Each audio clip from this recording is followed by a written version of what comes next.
Hello indie game fans, if you love city builder and tycoon games like me, there are a whole bunch to check out for the Steam Next Festival, with an awesome top 5 if I do say so myself, but the rest of them are of interest as well.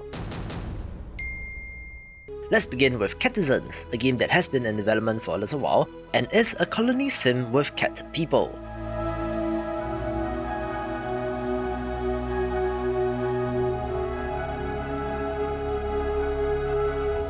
The developer cites RimWorld and The Sims as inspirations, and I can see the through line with a system that allows you to conquer and expand to new lands looking pretty neat.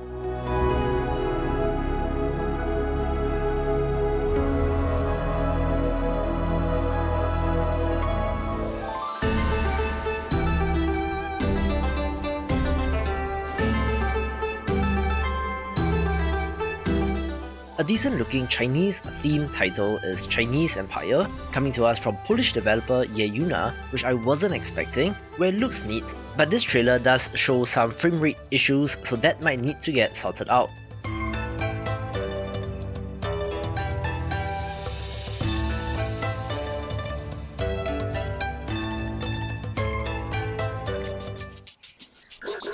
This video is brought to you by Autonauts from developer Denki and publisher Curve Games, one of the best automation-focused games in the market right now, where you are training and programming robots to do repetitive tasks.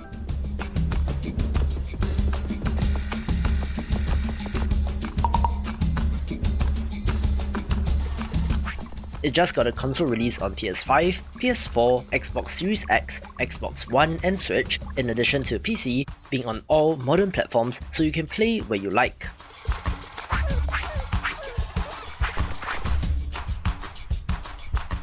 I've talked about this game in my video on the best games like Factorial, where the setting up and automation of robots is very satisfying.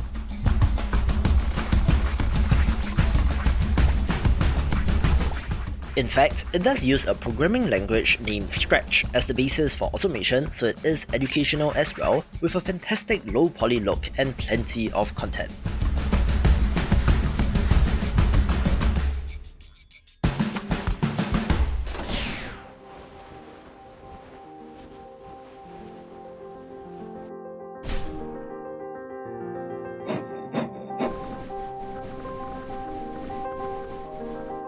Now, this game I'm very curious about, since Dragon Forge has you walking around and controlling a dragon avatar, which is somehow able to magically conjure up buildings, eventually automating massive factories, which looks very interesting. But I really have no idea why you play as a dragon.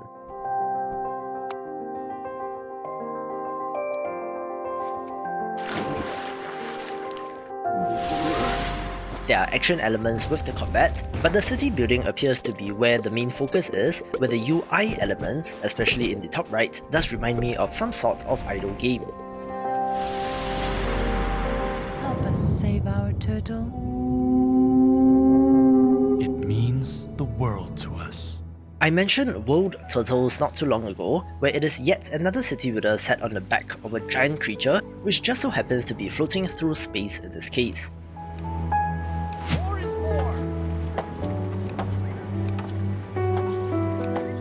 It is a relaxing city builder in the vein of games like Dofromantic, so I hope this is good as well.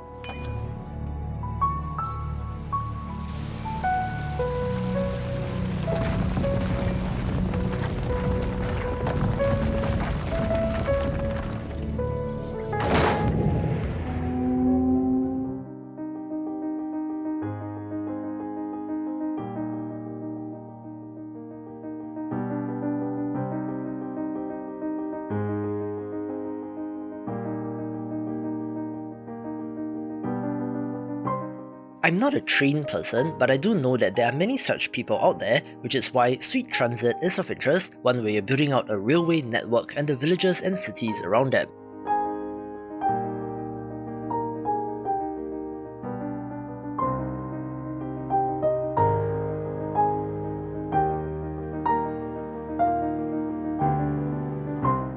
Come to think of it, a train game may be exactly what I'm looking for, since looking at the little locomotives chugging along looks very pleasant, with this having a release next month as well.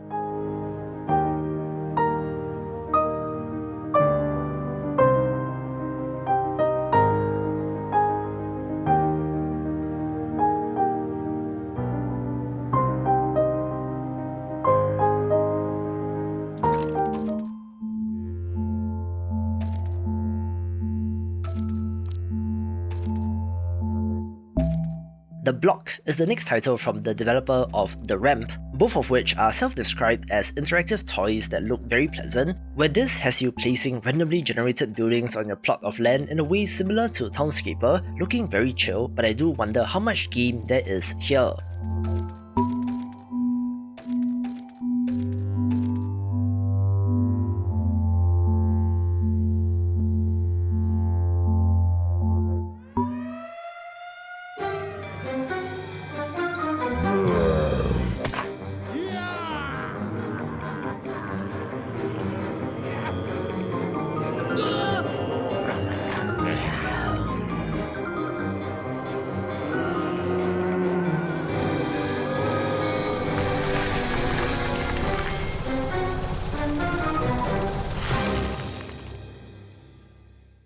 For a different sort of zombie game, how about Zombie Cure Labs? One that, dare I say it, does actually look rather cute, where you have the technology to unzombify somebody, having an increasing number of workers at your disposal which you can put to work.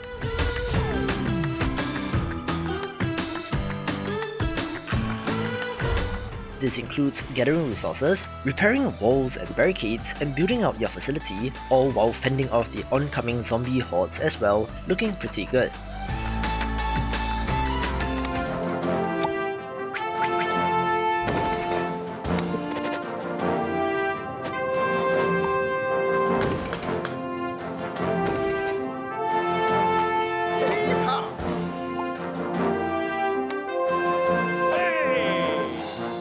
One military camp has you kitting out the training camp to produce the best soldiers, where there is an added management layer in sending out soldiers on missions, looking like a very interesting twist.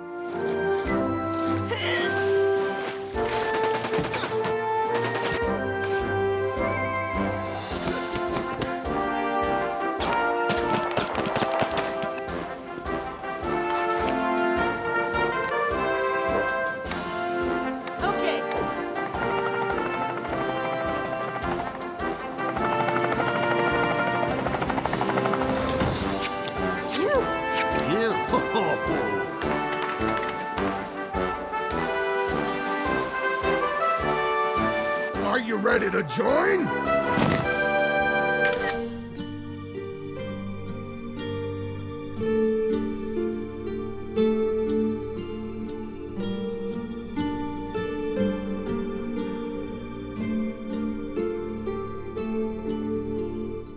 A very classic looking city builder entry is Grimgrad, one which is set in the dark Slavic Middle Ages, where you have to manage your settlement and to keep your people alive while trying not to anger the gods.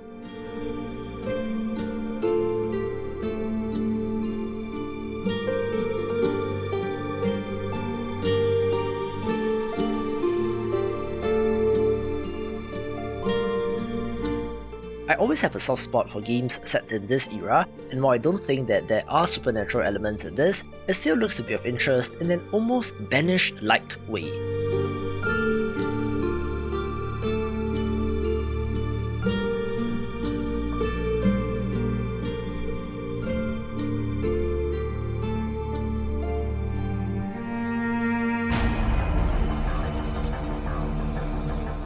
Since the Tycoon genre has been around for such a long time, almost every variant of this has been tried, so I always look out for new or interesting concepts, where zoos and hospitals are so passé, which is why Horror Tycoon got my attention, one that has you building haunted houses instead. Think of it as Roller Coaster Tycoon, but where you need to scare your guests, where there is a more sinister element, and that you can actually murder your visitors to increase your scare reputation. But you do have to work with security and lawyers so that you do not get caught, looking very twisted indeed. Even in my wildest fantasies, I couldn't imagine to be the one to lead the Martian settlement. But sometimes, reality is stranger than fiction. So here I am working on the general layout plan for the colony. To be honest, putting up some solar panels and temporary homes for the colonists isn't that difficult. New colonists arrived. Now there's someone to work in the mine.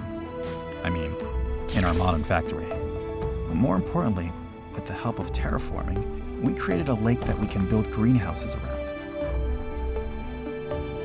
I had another dream about Earth, but that can wait.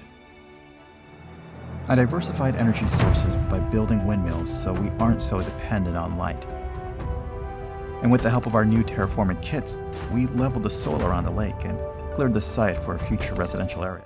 I love the look of Farlanders, a pixel art entry all about colonizing Mars, where you're upgrading and terraforming the red planet with all sorts of future tech. You do, however, need to take care of your colonists and to fend off natural disasters, where this does have a separate prologue demo on Steam which is very well received, so check it out if you have not. Perfectly balanced. But with a massive dust storm on the horizon, I have to hope I prepared us enough. Have to believe I can lead us through this. And save us all. My toast now.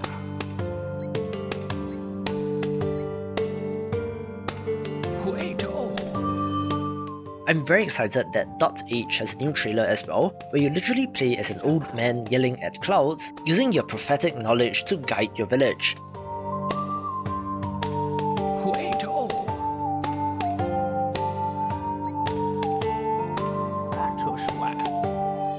This is a roguelite entry, so do expect to lose and start over, but a variety of scenarios and strategy needed does intrigue me personally.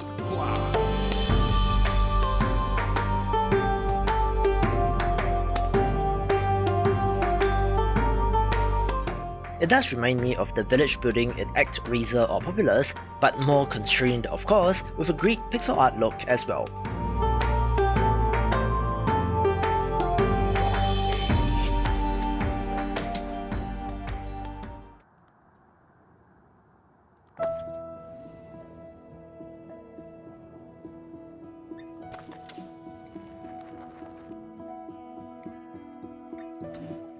I've covered Terra Nil before, one of the most pleasant city builders about restoring life and greenery to a barren wasteland, where developer Free Lives is simultaneously making the first-person shooter Angerfoot seen in yesterday's video, but I do have every reason to believe that this will be great, so enjoy this narrated trailer. The wasteland is a desolate place, devoid of life, until the first turbine is constructed. Rivers flow once more, and nature's heart begins to beat. Then, it's time to recycle and move on. Along the tropical coastline, life thrives anew. Parrots flit beneath the verdant canopy, while fish frolic in the abundant coral reefs. A paradise of biodiversity. Even in the most inhospitable of places, life finds a way.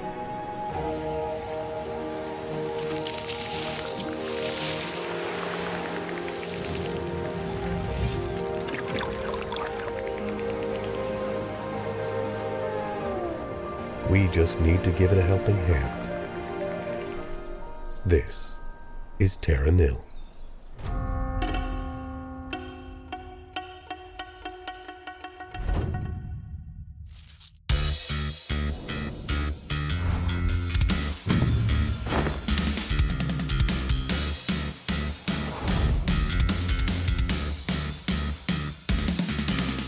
One of the most visually impressive games is Ballads of Hongye, a city builder title that looks very impressive with of course a Chinese theme.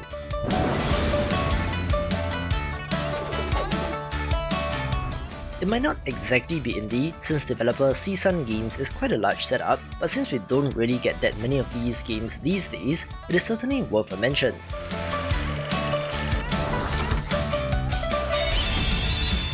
You play as the magistrate of such a city, having to plan and lead your city to prosperity, but there is also a central conspiracy that you need to uncover. It looks visually gorgeous with pretty good translation, so I do hope that the management systems are deep enough, taking the #1 spot. For more demos to try, watch these videos and I will see you after the jump.